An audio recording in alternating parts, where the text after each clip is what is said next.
சிவகங்கை திருப்பத்தூர் தொகுதியில் ஒரு வாக்கு வித்தியாசத்தில் வென்றதால் வாக்கெடுப்பில் பங்கேற்க தடை விதிக்கப்பட்ட தாவேக எம்எல்ஏ சீனிவாச சேதுபதி திருப்பத்தூரில் 20 ஆண்டுகளாக திறக்கப்படாமல் இருந்த சட்டமன்ற உறுப்பினர் அலுவலகத்தை மும்மத போதகர்களை கொண்டு திறந்து வைத்தார்.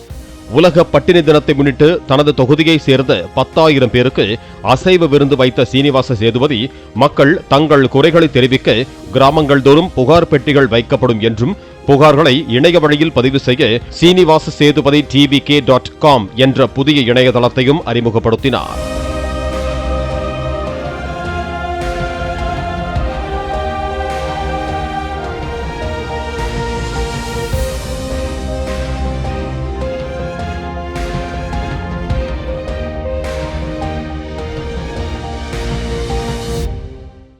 பிளே ஸ்டோர் மற்றும் ஆப் ஸ்டோரில் இருந்து பாலிமர் செயலியை QR கோடு மூலம் பதிவிறக்கம் செய்யுங்கள்.